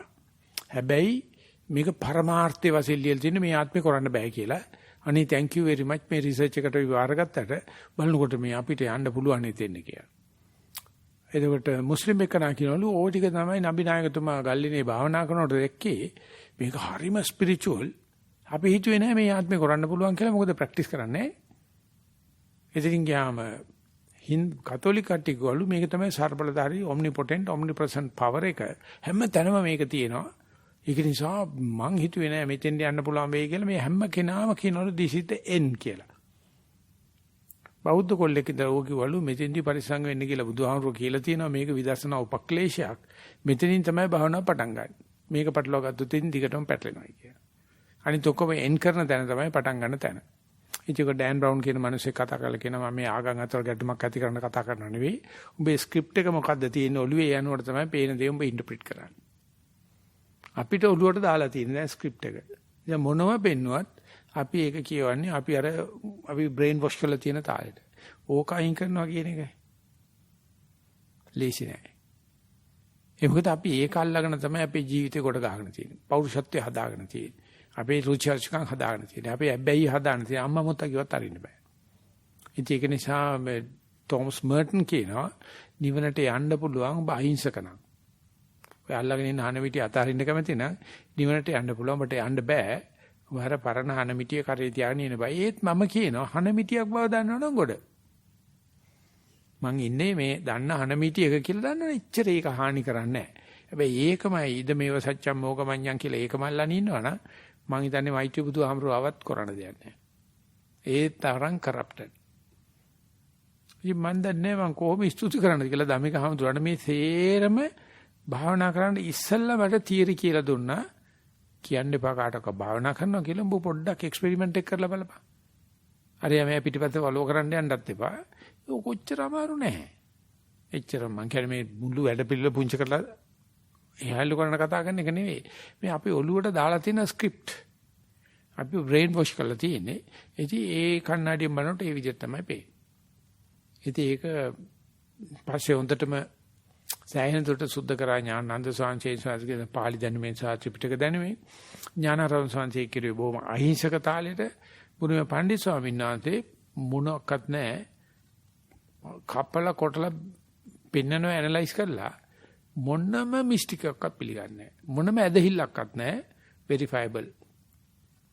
ඒක තියෙනවා හැමතැනම තියෙනවා. ඉතින් අපිට ඕනේ නැත්තම් මොනව කරන්නේ? අපිට ඕනේ නැත්තම් අපි ඉතින් දන්න දැන්න වෙලා ඔය ඒ ට්‍රැඩිෂන් එකේම යනවා. ඒ නිසා අපිට ඕන කරලා තියෙනවා ඒ රැඩිකල් විදිහට බලන්න. මං හිතන්නේ මේ කතා කරන්නේ මම හරියටම හරි කියලා හිතනවා. මම වරදින්න ඉඩ තියෙනවා. ප්‍රශ්නයක් නැහැ. ඉතින් අපි එක්ස්පෙරිමන්ට් කර ඉන්නේ. ඉතින් අපිට කවදා හරි වැරදුනොත් යස් කිව්වා සලුට් එකක් ගැහුවා මුලින් ඉඳලා ආපහු යන්නේ එකයි තියෙන්නේ. නිකන් බාධක දිවින් තරඟ එක වගේ. වැරදුනොත් අපිට කරන් තියෙන්නේ යස්. ආපහු මුලින් ඉඳලා කරන යන්නේ එකයි තියෙන්නේ. ඒ නිසා මේ අන්ලර්නින් ප්‍රොසෙස් එක තමයි හරිම අමාරු. අපි මේ වෙනකොට රට් එකක ඉන්නේ ඒක පොඩි ළමයා ළඟ ඒක නෑ. අබෞද්ධ කෙනෙකුට ඒක දුන්නොත් එයා ළඟ නෑ. මොකද එයා ළඟ තියෙන වෙන එකක්. මේක දෙන්න ලේසි. ඒක නිසා පොඩ්ඩක් රැඩිකලි හිතලා බලන්න. අලුතෙන් උපදිච්ච කෙනෙක් විදියට එතකොට ඔය භවංග කතාවල් අනම්මනම් එච්චරම අපිට ප්‍රශ්නයක් වෙන්නේ. අපි දන්නවනේ ඒක ෆැබ්‍රිකේෂන් එකක් කියලා. එච්චරයි කියන්නේ. That is the end of the written questions, Bante. ලිඛිත ප්‍රශ්න මෙතනින් අවසానයි. තව මොනවා හරි 9:40යි වෙලාව මොකක් හරි question එකක් තියෙනවා නම් අහන්න පුළුවන්කම තියෙනවානේ. ඔය අහන්න පුළුවන්කම තියෙනවා. ස්වාමීන් වහන්සේ දැන් භාවනා කරද්දී කියන්නේ මගේ එහෙම මේ primary objective එක ගන්න. දැන් හුස්ම මේවා බැලුවොත් පේනවා. එතකොට ඒවා දිහා බලන්න නැතුව ඔහේ ඉන්න පුළුවන්. මොකොත් කරන්න නැතුව. කියන්නේ touching point වේදනාවක් දැනෙන බැලුවොත් පේනවා. ඒවා බලන්න නැතුව නිකන් ඔහේ ඉන්න පුළුවන්. මේ හිතියම නිකන් අර සමහරලාට මේ සිතුවිලි එනවා. සමහරලාට අර ඒ සිතුවිල්ල සමානයි අර අපිට නිින්ද යන්න ලං වෙන වෙලාවට එන සිතුවිල්ලට වගේ එකක් සමානයි. එහෙම එකක් ඇවිල්ලා එකපාරම නිකන් නිින්ද යනවා වගේ ආය හැරෙනවා ටික වෙලාවකින්. එතකොට හැබැයි හැරුණාවත් අතන්ටම අර හිටපු විදිහටම ආයෙ සිහිය තියෙනවා. දැන් මොකද්ද කරන්න ඕනේ වෙනකොට? ඒකට නිින්ද ගිහිල්ලා නොදැනුවත් ඉන්න කාලයයි නිින්දෙන් අවදි වෙන්න මොකද සද්දයක් වේදනාවක් හිතවිල්ලක් එනවනේ. ඒ දෙකෙන් වඩා හොඳ එක කොයි එකද කියලා හිතන්න. මොනවාක්වත් දන්නේ නැතුව ඉන්න වෙලාවද නැත්නම් දන්න වෙලාවද? දැන් අර විදිහ වුණාට පස්සේ දැන් සාමාන්‍යයෙන් පැය ඉඳගෙන ඉන්න එක දිගට ඉඳගෙන ඉන්න අමාරුයි. අර විදිහ වුණාට පස්සේ පැය යනවා තේරෙන්නේ නැහැ. ඒ කියන්නේ පැය ඇතුළත සමහරලාට 4-5 පාරක් එහෙම නැත්නම් 2 පාරක් වෙනකොට පැය ඉවර වෙලා. මගේ ප්‍රශ්නේ උත්තර දෙන්නේ මගේ ප්‍රශ්නෙට නෙවෙයි. ඒ විදිහට මොනවාක්වත් නොදන්න තැනට යනවා ආයෙ දන්න තැනට එන එකෙන් නොදන්න තැනට යන එකද බ්ලෙසිං එකක් විදිහට සලකන්නේ නැත්නම් ආපහු නොදන්න තැනලා දන්න තැනට එන එකද බ්ලෙසිං එකක් හොඳ දෙයක් විදිහට සලකන්නේ. එන එක වගේ සමහර. ඒ කියන්නේ යමක් දන්න එක හොඳයි කියලා. එතන දැන් මොකුත් නොදැනෙන තැන හොඳයි සමහර. එතනදී කිසි ප්‍රශ්නයක් මොකුත් නැහැ. පය යනවා දැනෙන්නේ නැත්නම් පයක් ඉඳගෙන ඉන්න ගියාම ඔය නොමග යන්නේ. මගේ ප්‍රශ්නෙට උත්තරේ බොහොම සරල උත්තරයක් තියෙනවා.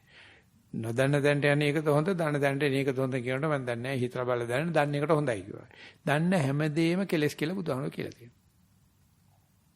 ඉතින් අපි කොච්චර කෙලස් වලට කැමතිද කියලා. උත්තරන්සේ දේශනා කරනවා සනාරම්මන බික්කවේ පාපක අකුසල ධම්මනෝ අනාරම්මන තස්මින්නේව ආරම්මනේ පයිනේ තං අකුසලම් පජහති. මහණි ලෝකේ උපදින තාක් අරමුණු කෙලස් උපදින්නේ ආරම්මණයක් සහිතව. ඔබ දන්නවනම් මේ කෙලෙස් කියන්නේ ආරම්මණයක් කියන කෙලෙස් කොයි අරමුණ ගෙවෙනකම බලපයි ඒකට කෙලෙස් ඉවරයි. සවේදනා බික්කවේ උපජ්ජති පාපක අකුසල ධම්ම නෝ අවේදය. තස්මින් ඒ වේදනම් පහීනේ තං අකුසලම් පජහති. ඒ නිසා මේක ආරම්මණයක් වෙන්න පුළුවන්, නිමිත්තක් වෙන්න පුළුවන්, වේදනාවක් වෙන්න පුළුවන්, සංඥා හැම එකකින්ම තියෙන දෙයට අපි ඇඳුම් අඳිනවා. ඒක තමයි කෙලස් කියන්නේ. ඔය ගෙවෙන හැටියකුත් තියෙනවා, හට ගන්න හැටියකුත් තියෙනවා. අපි ඔය සමුදයට කැමති, නිරෝධයට කැමති නැහැ. එනිසා දුක හට ගන්නවට හරි කැමති. ඒකත් එක කතන්දර ගොතණ්ඩයි, අරයට මෙයට ගා ගණ්ඩයි, අනා ගණ්ඩයි ගොඩක් කඩ තියෙනවා. මොකද හට ගන්න හැමදේම නැති වෙලා යනවා. ඒකට ප්‍රිය වෙච්ච දවසේ අපිට පේනවා සම්පූර්ණ වෙනස් පැත්තක් තියෙනවා ලෝකේ. යංකින්චි සමුදය ධම්ම සම්බන්ධන් නිරෝධ ධම්මන් කියලා කොණ්ඩ ඥාමතුරු කිව්වේ. මේ හට ගන්න සුළු යමක් තියෙනවා නම් ඔය හැම එකක්ම ඔබ භාවනා කරත් නැතත් ගෙවෙනවා. මේ හට ගන්න තැනට මම ප්‍රිය වුණොත් සංසාරයක් ප්‍රිය වෙනවා. දුක්ඛන්දරාවක් ප්‍රිය වෙනවා. මේ මිනිස්සුયો ප්‍රිය වෙනවා. ඔය ගෙවෙන තැන බලපන් ඒක අභාව්‍යයක්, එහෙම අවමංගල්‍යයක් නැද්දකින් කියලා තමයි අපිට උගන්ලා තියෙන්නේ. ගෙවෙනවා දකින්න එක, ඡය වෙනවා දකින්නකොට, වැය වෙනවා දකින්නකොට ඉතින් බුදුරජාණන්සේ තුන්වෙනි ආර්ය සත්‍ය ඔච්චරයි. නිරෝධ සත්‍ය හට ගන්න සියලු දේම නැති වෙනවා. ඉතින් හට ගැනීමයි නැතිවීමයි දෙක සම වෙනකන් දැනෙමින් තියෙන වෙලාවක් තියෙනවා, නොදැනෙමින් වෙලාවක් තියෙනවා. දැනෙමින් තියෙනවා කියලා කිව්වොත් රූප ධ්‍යාන වලට කැමති කියලා අටුවාව කියනවා. නොදැනීමට කැමති නම් අරූප ධ්‍යාන වලට කැමති. දෙකම භවි. අරකට එකයි මේකත් එකයි දෙකටම මේ නොසලෙන මනසක් එහෙම නැත්නම් ස්කම්පන වෙන මනසක් දෙකටම සම වෙන මනසක් එන්න පුළුවන් වේද මනසක් තියෙන විනියකට. අපේ මනසේ තරම් ජජ්මන්ටල්. ඒක දන්නවනම් අපි මේ සාකච්ඡා කළා ඒක දන්නවනම් අපිට පුළුවන් හරි. ඇති වෙනවාට කැමති තියෙන එක මට පැත්තේ නැති වෙනවා බලන්න සතුටු වෙන විදියට කියලා එක්සර්සයිස් එකක් නැත්නම් ඩිසිප්ලින් එකක් එහෙම නැත්නම් ශික්ෂණයක් කරන්න පුළුවන්. ඒකට අපි අමනොසයි. මේ ලෝකේ නෑ මැරිලා අපි. මැරෙන එකද බලන්න කැමති, ගෙවෙන එක බලන්න කැමති, කෙලවෙන එක බලන්න කැමති, වැය වෙන එක බලන්න කැමති. ඒක ලෝකෙට අපිට පයින් ගහලෙලවනවා අපිව. ඒක මම මුස්පේන්තු ඒක බලන හරියක් බලන්නේ මැරෙන දේවල්, ගෙවෙන දේවල්, ක්ෂය වෙන දේවල් මේ සමාජයට ගැලපෙන්නේ නැහැ. අවමංගල්‍ය හොඳයි අවමංගල්‍ය අධ්‍යක්ෂකවරයෙක් කියලා දාමහවි අපිට නමක්. ලෝකේ හරිය කැමති අපිත් එක්ක මේ හට ගන්නව බලනකොට. හට ගන්න තාක් හටගන්නේ දුක් නම් මම දන්නේ මම ප්‍රශ්නෙට උත්තරේ දුන්නද දැන් නිදා ගන්න ඉස්සලා ඔළුවට දාලා රැට නිින්ද යන්නේ නැති වේද කියලා ඉතින් මට කරන්න දෙයක් නැහැ. මේ තියෙනවා heart attack වගේ දේවල් තියෙනවද? නෑ. තියෙනවා නේද TNT කියලා වෙත්තක් තියෙනවා. ඔක දිවි හරි තියාගත්තාම ටිකක්. නෑ වෙනසක් නෑ අර ඒක ස්වාමීන් වහන්සේ අහපු හින්දා ඒක නැති වෙනකම් භාවනා කරන්නේ ඒකට ප්‍රශ්න අහන්න කන්නේ නැහැ ඊට පස්සේ. දැන් අහන්න දෙන්නේ නැහැ ඊට පස්සේ මොනව අහන්නේ? ප්‍රශ්නේ ගොනු කරන්නෙම බේස් වෙලා අපි බයස් වෙලා. ඒකටම තට්ටු කරලා අහන්න ඕනේ ඔබ දැන් කොතනද ඉන්නේ කියලා. ඒ නැත්තම් අපි සාමාන්‍යයෙන් අහන්නේ නැහැ ওই ප්‍රශ්නේ. අපිට පේන්නේ අපි අහන ප්‍රශ්න විතර. නමුත් ඒක වටන් කරන් තියෙන ප්‍රශ්නෙන් අන්න එතෙන්ට තට්ටු කරපු ගමන් ගෙනිච්ච ගමන් ඒ මනුස්සයා බාහිර දවසේ භාවනා කරන්න යන්නේ අලුත් පැත්තක් බලන්න. ගෙවෙන හැටි බලනවා. ඒ නිසා ඇතිතන සිට නැත්තෙන්ට යාම තමයි අපි ලොස් කරපු දැන පරිණාමයේදී. නැත්තෙන සිට ඇත්තෙන්ට එන එක තමයි මේ නව නිර්මාණ කියලා කියන්නේ, නිෂ්පාදනය කියලා කියන්නේ, ප්‍රොඩක්ෂන් කියලා කියන්නේ, එකතු කරනවා කියලා කියන්නේ, දියුණු වෙනවා කියලා කියන්නේ ඔක්කොම හරි ආසයෙන් අගය කරනවා. මොනවද එකතු වෙන හැටියක් තාක්කල් දුක්. ඒකට උත්තරයක් දෙනවා. ඔය හැම එකක්ම ඇති වෙච්ච තැනම නැති වෙනවා. බිම්හත්තක් උඩට එනකොට ඒ බිම්හත්ත කොහොමද පස් ටිකක් අරන් එනවා. මරණයට පස්සේ ඒ පස් වලින් ඇදිරලා යනවා. ඉතින් ඒක හැම එකෙම තියෙනවා. ඒ නැති වෙන පැත්ත පෞල් ජීවිත ගත කරන කට්ටිය ඒකට කැමති නැහැ. ඒගොල්ලෝ හිතනක මුස්පේන්තුවක් කියලා. අවමංගල්‍යයක් කියලා. ඉතින් ඇතිවීම ගැන පිළිකිය කියා බබා හම්බ වෙන දවසේ ස්තුතිවන්ත කරගෙන ඉන්නවා. මරණකොට කියනවා අනේ බලන්නකෝ බබා මරානි. ඉතින් මේ අම්මා කෙනෙක්ගේ තරුණ අම්මා කෙනෙක්ගේ බබා නැතුණට පස්සේ දානයක් දෙන්න ගිහිල්ලා ඒ සුදු ආමරු කෙනෙක්. ඒ සුදු ආමරු ගාවට අම්මා ඇවිල්ලා අඬනවලු. يعني අම්මා නෙවෙයි දාන දෙල තියෙන අල්ලව ගෙදර අම්මා. ඉතින් මෙයාත් ඇවිල්ලා බලන්නකෝ. ඊට පස්සේ ඇහුවලු මේ මරණයට හේතුව මොකක්ද කියලා. බාණ්ඩේ දොස්තර හරියට මේක බැලුවේ නැති නිසානේ මැරලා තියෙන්නේ. මේ අස්ම ඇවිල්ලා කියලා නෑ මරණයට හේතුව උප්පත්තිය කිව්වොත් බාර ගන්නවද කියලා ඇහුවලු. ඒකයි බුදුහාමර දෙන පරම සත්‍යය ඉපදුනොත් අනිවාර්යයෙන්ම මැරෙනවා. මරණයට ආසන්න කාරණාව එකම හේතුව උප්පත්තිය. ඉතින් අපි ඉල්ලන උප්පත්තිය මරණේ නැති. පිස්සු ඩබල් නේ. පිස්සු හොඳ එකනේ. ඉතින් සුදුහාමතුරු එහෙම කියනකොට ඒ අම්මලා කැමති නෑ මේ ඉපදීමයි ප්‍රධාන ආසන්න කාරණාව මරණයට කිව්වොත් නෑ දොස්තර කවදාකවත් ලියයිද මෙයා මැරිලා තියෙන්නේ උප්පත්ති නිසායි කියලා. වෛද්‍ය ශාස්ත්‍ර මොනවා වෙයිද? උන්ට හඳට යන්න වෙන්නේ. නමුත් බුදුචානන්සේ වැඩි පටන් ගන්න එතනින් මරණේ තියෙනවා නම් ඒකට හේතුව උප්පත්තිය. උප්පත්තිය තියෙනවා නම් හේතුව භවේ. පිටිපස්සේ නෑ අපි කොච්චර පිස්සු වැටලා දින්නේ කියලා හිතන්න. අපිට ඕනේ උප්පත්තිය මරණේ නැති. ඒක සිද්ධියක උනත් අපි හට ගන්න පැත්තට හරි කැමතියි. දෙයක් හට ගන්න නැද්ද? හටගත්ත හැමදේම ගෙවෙනවා. අපි කරකොල බලන්නේ හටගත්ත හැම දෙයක් හොඳට බලන්න ගෙවෙන කම්ම. ඒකට හට ගන්නව බැලුවා සතුටක් ගෙවෙනවා බැලුවා දුකක් නැහැ. එකම සම්තිද්‍ය පටිච්චසමුප්පාදේ ඊට අපි දකිනවා. සිදුවෙනදී හේතුඵල ධර්මයේ ඊට දකිනවා. අපි එතකන් අපි දකින්නේ හට ගන්න පැත්ත දිනු කරන්න තමයි ඔය ආර්ථික විද්‍යාවයි සමාජ විද්‍යාවයි දේශපාලනයයි හැම සබ්ජෙක්ට් එකම කරන්නේ ඒකයි. ඉතින් බුදුරජාණන් වහන්සේ බාගෙට hina වෙලා බලන මේ අමන ජනතාවක් දුක ඇතිකරන්න මේ ජාත්‍යන්තර වශයෙන් UNDP කියයි UN කියයි UNICEF කියයි මොන්න කුණු හරිපරි කියලා මේ හට ගන්නම උගන්වනවා. ඒක එක්කෙනෙක්ගේ දෝෂයක් නෙවෙයි. ඒ දුකේ හේතුව කවදා හෝ අපි අනිත් පර්ස්පෙක්ටිව් බලන්න ඕනේ. හට ගන්න හැමදේම ඉවර වෙනවා. ඒ නිසා අපි කාටවත් යුද ප්‍රකාශ කරන්නේ හට ගන්න අරපන් හට ගන්න යන හැටි බලන්න. හිත පිට යන්න අරින්න අපෝ එන හැටි විතරක් බලන්න. පිට ගිය හැම වෙලාවෙම එන්න බෑ නැත්නම් මේ හිත තියෙන බෑ පිට. යන්නේ නැහැ. භාවනා නොකරුවත් යන්නේ නැහැ. අපි කරන්නේ එන හැටි බලනවා. තර වැඩිනේ. නේ? එහෙනම් කමයි. හොඳයි එහෙනම් අපි දැන් නතර කරමු. එහෙමයි ස්වාමීන් වහන්සේ. So time is 9:50. So I thought summing up or winding up the session. So thank you very much the active participation today, sister. Sadhu, sadhu, sadhu. So we'll take little time to share merits with all the seen and unseen beings by chanting traditional stanzas. Ittavata changammehi sambhatang punya sampati.